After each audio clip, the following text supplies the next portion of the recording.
जो डिमांड रहेगी वो हमारा कम से कम जो हमारा फिटमेंट फॉर्मूला होता है 2.86 के अनुसार उस हिसाब से हमारा न्यूनतम जो वेतनमान कम से कम 45,000 रुपये हमारा रहना चाहिए। वर्ल्ड की तीसरी लार्जेस्ट इकोनॉमी हम लोग बन रहे हैं, और क्या हमारे पास इतनी व्यवस्था नहीं कि अपने कर्मचारियों को हम पेंशन दे पाएं? रेलवे के इस महाजुटान में हम भी आज पहुंचे हैं और जानने की कोशिश करेंगे तमाम रेलवे कर्मचारियों से कि आखिर उनके मुद्दे क्या हैं। तफसील से बातचीत करेंगे। हमारे साथ वेस्ट सेंट्रल रेलवे से कई सारे कर्मचारी यहाँ पर मौजूद हैं। हमने कई लोगों से बात की, कई सारे मुद्दे समझ में आए, LDC फॉर ऑल का मुद्दा समझ में आया। मुख्य तौर पर आप क्योंकि जबलपुर की तरफ से आते हैं, क्या मुख्य बात है जो आपको यहाँ पर दिल्ली लेकर आ रही है इतनी बरसात में भी? मैडम, सबसे महत्वपूर्ण जो मुद्दा है वो है पुरानी पेंशन लागू करना। 2004 से रेलवे कर्मचारियों के लिए NPS योजना लागू करी गई थी, नेशनल पेंशन स्कीम। उसमें बहुत सारे बेनिफिट्स जो है जो पुरानी पेंशन के थे वो रेल कर्मचारियों को नहीं मिल रहे थे, और उसके बाद सरकार ने अभी हाल ही में यूनिफाइड पेंशन स्कीम जो अप्रैल 2025 से लागू करने का एक निर्देश जारी किया था, वह योजना में भी पुरानी पेंशन योजना के नियम प्रावधान नहीं थे। उस सब से क्षुब्ध होकर और अपने सभी कर्मचारियों को पुरानी पेंशन में लिया जाए, इसकी मांग को लेकर पूरे अखिल भारतीय रेलवे से समस्त तकरीबन मैं समझता हूँ 18 जोनों से जो रेलवे कर्मचारी इकट्ठा हुआ है, और उसमें सबसे बड़ी और प्रमुख मांग है पुरानी पेंशन को लागू कराना। यस, इसके साथ साथ आप देखिए महिला कुछ कर्मचारी जो ट्रैक पे काम कर रही हैं, महिला ट्रैक मेंटेनेंस, देखा जाए तो वो वर्क जो है बहुत हैवी होता है, महिलाओं के लिए वो काम नहीं है। कुछ लोको पायलट में भी महिलाएं काम कर रही हैं। एक और बताइए, बहुत लोग बात कर रहे थे ट्रैकमैन को लेकर, क्या काम होता है ट्रैकमैन का? जो ट्रैक को मेंटेनेंस करना, जो उस पर गिट्टी वगैरह रहती है उसकी सफाई करना, स्लीपर्स का काम करना, बहुत जो है बेसिक वर्क जो ट्रैक का होता है वो ट्रैक मेंटेनेंस का काम होता है। ट्रैक पे ही रेलगाड़ी चलती है और वो ट्रैक मेंटेन रहे, ये ट्रैक मेंटेनेंस का काम होता है। रात में पेट्रोलिंग करना कि कोई भी तरह से उसमें कोई ट्रैक में क्रैक तो नहीं है, पूरी सेफ है हमारी ट्रैक रेलवे संचालन के लिए, ये सारी बातों की जिम्मेदारी ट्रैकमैन की होती है। ये तो हो गया ओल्ड पेंशन स्कीम की बहाली की मांग ये लोग कर रहे हैं। दूसरी मांग क्या है? दूसरी मांग है LDCE ओपन टूल। हमारा जो ट्रैकमैन है वो भर्ती होता है चतुर्थ श्रेणी में, और वह उसका रिटायरमेंट भी ये मान के चलिए कि आप ट्रैकमैन कैडर में ही हो जाता है, और कोई प्रमोशन नहीं, कुछ नहीं होता। प्रमोशन एवेन्यू उनके लिए कुछ है ही नहीं। वो ट्रैकमैन से भर्ती होते हैं, और उसी में मेट जो उनका है वो 2800 GP होता है, वो अधिकतम है, और उस पर रिटायर हो जाते हैं वो। और हमारी यही मांग है कि उनको भी अन्य कैटेगरी के भांति पदोन्नति का उनको अवसर प्राप्त हो। और जैसे कि आप देखिए अन्य कैडर जो स्टेशन मास्टर बनते हैं, कुछ गार्ड बनते हैं, कुछ लोको पायलट्स बनते हैं, इसके लिए हमारा प्रयास है कि ट्रैकमैन कैडर का भी उद्धार हो।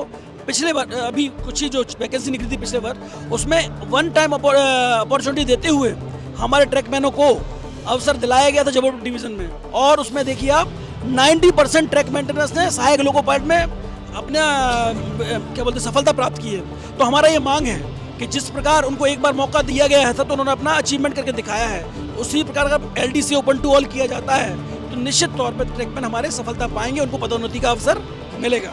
LDC फॉर ऑल, और क्या मुद्दे हैं आप लोग? महिला ट्रैक मेंटेनेंस है, महिला सहायक लोको पायलट्स हैं, और महिला ट्रेन मैनेजर्स हैं, उनको भी अदर कैडर में जाने का मौका मिले, क्योंकि जो ट्रैकमैन का काम है वो महिलाओं के लिए उचित नहीं होता है, वो बहुत हैवी वर्क होता है महिलाओं के हिसाब से।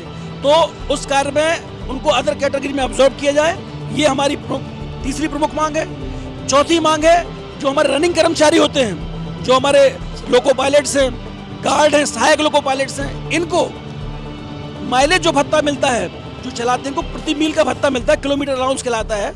उस माइलेज भत्ता का जो सभी जो इंक्रीमेंट है इंक्रीज किया जाए, 25% इंक्रीज कराए जाने की मांग है, क्योंकि जो TA कहलाता है यात्रा भत्ता, वो सभी कैटेगरी का बढ़ चुका है 2024 से 1 जनवरी 2024 से सबका बढ़ चुका है, परंतु रनिंग कैटेगरी का नहीं बढ़ाया गया। तो हम लोग की ये मांग है कि माइलेज भत्ता जो रनिंग कर्मचारियों को मिलता है वह भी 25% बढ़ाया जाए। लोको पायलट का काम क्या होता है?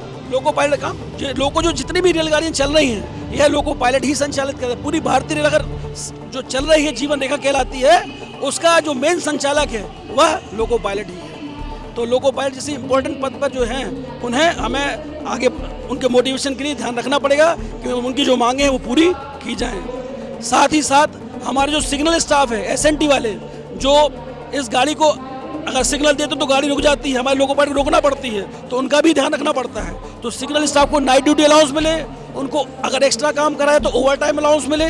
साथ ही जब उनकी ड्यूटी खत्म हो जाती है तो उनको रिलीवर मिले। जैसे आपकी ड्यूटी खत्म हो गई तो रिलीवर आना चाहिए, लेकिन होता ऐसा नहीं है। वो उसको अगर कभी फेलियर हो तो उसी को ही बुलाया जाता है। तो ये कुछ फ्लॉ है जो उनकी रोकथाम करना, उनको एरेडिकेशन जरूरी है। और हमारी मांग है कि अन्य स्टाफ की तरह इनको भी रिलीवर की व्यवस्था की जाए, 8 घंटे के बाद उनको भी रिलीवर की व्यवस्था हो। अच्छा, 8 पे कमीशन को 7 पे कमीशन की विसंगतियों को लेकर भी शिकायत है, क्या कहना है आपका, उस पर क्या मांग है? उसमें मैडम सबसे पहले तो आपके सभी दर्शकों को सादर नमस्कार। मेरा नाम बनवारी लाल मीणा है और मैं जबलपुर मंडल में सागर शाखा का अध्यक्ष हूँ। मैडम, हर साल में एक वेतन आयोग का गठन होता है। 7 पे कमीशन आयोग में जब गठन हुआ था तो हमारे उसमें न्यूनतम डिमांड जो रहती वो हमारी रही थी 26,000। हम 26,000 को लेकर रहे थे कि हमारे 7 पे कमीशन न्यूनतम 26,000 बेसिक सैलरी होना चाहिए। लेकिन सरकार ने, हमारी जितने संगठन ने विरोध भी किया, लेकिन वो 18,000 पर आ गए।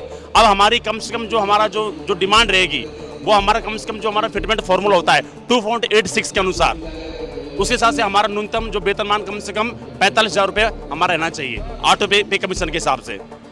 तो मैडम ये कितना फिटमेंट फॉर्मूला होना चाहिए आपके मुताबिक? हमारी जो डिमांड है 2.86 आप कह रहे हैं होना चाहिए। पिछली बार कितना था? पिछली बार इन्होंने 2.57 दिया था। 57 दिया था, 86 होना चाहिए। लेकिन अभी तो बिल्कुल गाड़ी आगे नहीं बढ़ रही, तो फिटमेंट फॉर्मूला की बात तो बहुत दूर की हो गई। नहीं मैडम, अभी इन्होंने वेतन आयोग का बोल तो दिया, लेकिन अभी इन्होंने अभी कोई गठन नहीं 8-9 महीने हो गए उस बात को, पर अभी जो है प्रॉपर कमेटी गठित नहीं हुई है। तो हम लोग का यही प्रयास है और ये संघर्ष जारी है कि जो हमारी मांगे हैं उनको तवज्जो दी जाए, और जो हमारा जो उन्होंने बताया फिटमेंट फैक्टर उसको रखते हुए जो रेलवे के कर्मचारी हैं उनका मनोबल का ध्यान रखते हुए अच्छा स्ट्रक्चर का निर्माण किया जाए। जैसे कि अभी कोरोना काल में सभी जो केंद्र कर्मचारी हमारे रेलवे के, उनका 18 महीने का जो डीए इन्होंने फ्रीज कर दिया था, वो हमारी डिमांड है। क्योंकि कोरोना जो एक महामारी थी उसके बीच में हम सभी कर्मचारियों ने रेलवे संचालन को, क्योंकि भारतीय एक अर्थव्यवस्था की एक रीढ़ की हड्डी रेलवे होता है, क्योंकि रेलवे से हम जितने भी साधनों को, जो संसाधन है कोयला को लेकर, यात्री से लेकर, जब पूरा भारत देश पूरा ठप हो गया था तब हमारी रेल बिल्कुल का एक ही पहिया जाम नहीं हुआ था। खासकर मालगाड़ी का, लोगों के लिए साधन पहुंचाने, उन लोगों के लिए फल की व्यवस्था करना, कोयला पहुंचाना, खाना पहुंचाना, ये सारी रेलवे कर्मचारियों ने अपने जान की परवाह करते हुए पूरा काम किया। लेकिन हमारा 18 महीने का डीए फर्ज कर देगा। हमारी मांग रहेगी कि जो कर्मचारियों ने अपना जी जान लगाई, मेहनत की, कम से कम उनको 18 महीने का डीए वापस दिया जाए, ये हमारी डिमांड रहेगी। और जैसे हमारी डिमांड है कि सभी विभागों को रिस्क अलाउंस, जो सेफ्टी कैटेगरी जो सभी होती है, पॉइंट्समैन है, एसएनटी के हेल्पर कर्मचारी है, टीआरडी के कर्मचारी है, एएलपी है, ट्रेन मैनेजर है, जितने भी जो डिपार्टमेंट जो सेफ्टी से काम करते हैं उनको रिस्क अलाउंस की व्यवस्था होनी चाहिए। और जो हमारे ट्रैक मेंटेनर है उनको बेसिक का 30% हार्ड ड्यूटी अलाउंस चाहिए, जो वर्तमान में उनको 3250 रुपये मिल रहा है। क्योंकि जो ट्रैकमैन का जो कार्य है वो सबसे डिफिकल्ट वर्क है। आज आप कहीं भी चलिए पूरे हिंदुस्तान में ट्रैकमैन में भर्ती कोई होना नहीं चाहता। आप जितने विभाग है उनसे हम बात करते हैं कि लोग बोलते हैं कि आपको ट्रैकमैनों को इतने वो सुविधा ये है नहीं। आज जब उनसे बात होती है कि आप आपस में मैच्योर कर लीजिए तो कोई मैच्योर करने के लिए तैयार नहीं होगा, क्योंकि ट्रैकमैन का कार्य बहुत कठिन है। इसलिए हमारी सरकार से मांग रह रही है कि ट्रैकमैनों को बेसिक का 30% ड्यूटी अलाउंस चाहिए। और जो सारे जो डिपार्टमेंट जो सेफ्टी संबंधित है, पॉइंट्समैन हो, एएलपी हो, टीआरडी कर्मचारी हो, एसएनटी का हो, इलेक्ट्रिक का हो, उन सभी को भी रिस्क अलाउंस मिलना चाहिए। अच्छा, क्यों इतनी ज़्यादा नाराज़गी है? आप लोग रेलवे के लिए इतने सालों से काम कर रहे हैं, कब से आप काम कर रहे हैं रेलवे के लिए? रेलवे में तो काम करते हम लोगों को लगभग 30 साल से ऊपर हुआ जा रहा है। 30 साल से ऊपर हो गया है। क्यों इतनी नाराज़गी है रेलवे को लेकर? भर्तियों को लेकर भी बहुत ज़्यादा नाराज़गी है, ओपीएस बहाली भी चाह रहे हैं आप लोग। एक्चुअल में हम लोग 2004 के पहले जो ओपीएस दिया गया था उसका तो कोई हल ही नहीं है। उस अच्छी सुविधा को तोड़ने के लिए प्रशासन ने अपनी कमियों को छुपाने के लिए एक एनपीएस और यूपीएस लागू किया, जिसमें कि वो ओपीएस के मुकाबले वो नगण्य है। और इसको हम लोग मांग करते हैं, इसको हम किसी भी हालत में स्वीकार नहीं करेंगे। हमें पुरानी हमारे कर्मचारी जो 30-30, 35 साल, 40 साल नौकरी करके रिटायर हो रहा है, उसके परिवार का भरण पोषण के लिए ओपीएस ही चाहिए और ओपीएस ही हम लेके रहेंगे। और इसी की मांग के लिए आज हम एनएफआईआर के नेता महासचिव श्री राघवैया जी के नेतृत्व में दिल्ली प्रशासन के लिए अपनी बात रखने के लिए यहाँ तक आए हैं और हम उसमें मेन मुद्दा ओपीएस लेके रहेंगे। हमारे सभी सेफ्टी कैटेगरी को रिस्क अलाउंस मिलना चाहिए। हमारे ट्रैकमैन भाइयों के लिए LDC टू ओपन ऑल होना चाहिए। उनके भविष्य के लिए हम आज यहाँ पर राघवैया साहब के साथ प्रशासन को अपनी बात पहुँचाने के लिए आए हुए हैं। आप भी कुछ कह रहे हैं, कुछ कहेंगे आप भी? हम तो सर 40 साल सर्विस करती। 40 साल से रेलवे के लिए काम कर रहे हैं। किस पद पर हैं अभी आप? बेल्डर से थे, बेल्डर ग्रेड 1। क्या समस्याएं हैं जो रेलवे के कर्मचारियों को आ रही? हम इसलिए आए हैं कि ये सुन रहा है कि ये बंद कर रहे हैं पेंशन वगैरह, उसी आप लोगों के साथ में आए। जी क्या कह रहे हैं, कोई बात रह गई? एक चीज़ आप कहना चाहते हैं कि जैसे जो पेंशन वाली बात है, तो जो NPS पुरानी पेंशन सरकार देना नहीं चाहती है, उनका कहना है कि बहुत बर्डन पड़ता है, हमारे बजट पर बहुत बर्डन पड़ने वाला है। तो मैडम देखिए, हमारी इकोनॉमी आज 5 ट्रिलियन और 7 ट्रिलियन की हम लोग बात कर रहे हैं। वर्ल्ड की तीसरी लार्जेस्ट इकोनॉमी हम लोग बन रहे हैं, और क्या हमारे पास इतनी व्यवस्था नहीं कि अपने कर्मचारियों को हम पेंशन दे पाएँ? तो ये थोड़ा सोचने का विषय, गवर्नमेंट को भी इस बारे में विचार करना चाहिए।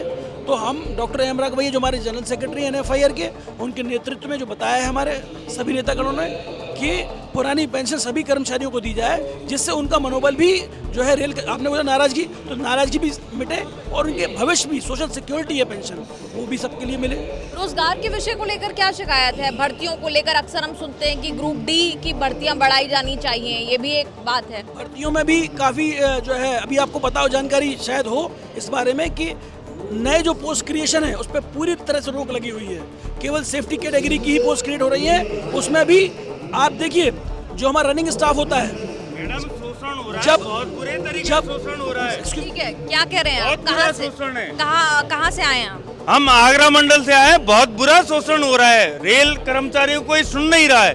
पॉइंट्समैनों से 12 घंटे ड्यूटी ली जा रही है। ये कोई ओवर टाइम काम करा रहे हैं। ओवर टाइम है और उसका कोई हर्जाना नहीं है, और अधिकारियों से बात करें तो उसका कोई जिम्मेदार नहीं बनता।